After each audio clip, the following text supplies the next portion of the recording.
Well, I was going to do a video about Bill and Ben the Flower Pot Men. I would have done it too if it wasn't for those pesky kids. Scooby-Doo, come on, let's do it. The gang, Velma, Scooby, Shaggy, Daphne, Fred. Yes, we're going to investigate all the rumours surrounding the characters.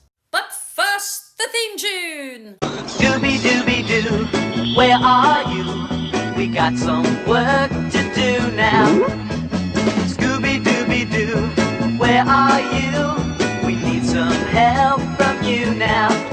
Now, before we go into all the characters and the rumours surrounding them, let's just talk about one particular fan theory that's making a little bit of a name for itself on the internet. It's actually one of the better ones out there, semi-believable, and the idea is that they are all draft dodgers and they're in the van heading off towards Canada to avoid being called up for the Vietnam War.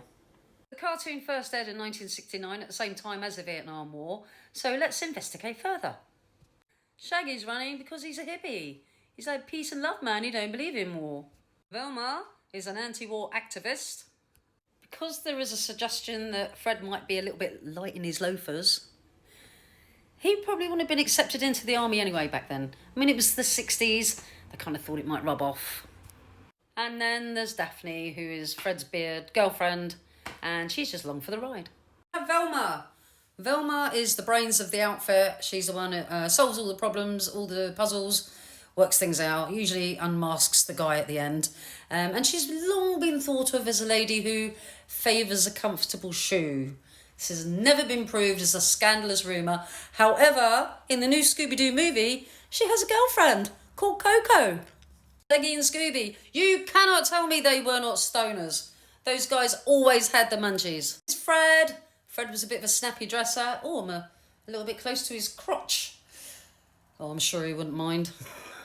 Fred has long been rumoured to be a person who is very good with colours and knows what's in his flower beds, if you know what I mean.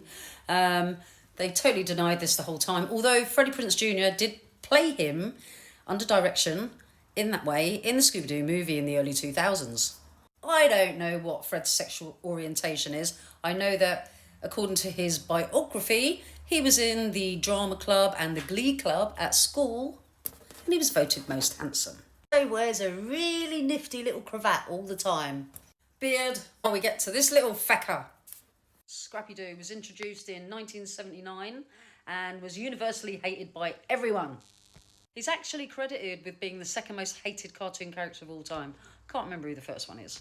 In the live-action Scooby-Doo movie at the end, he pees in Daphne's lap. And so they just screech to a halt, and they open the doors and they chuck him out into the desert and leave him. And they drive off into the sunset as fast as they can. And they don't give a fuck because they hate him too. Interesting little fact before I go. Scooby-Doo, his full name is Scoobert-Doo, apparently. And he was named after the way Frank Sinatra sings Scooby-Dooby-Doo in Strangers in the Night.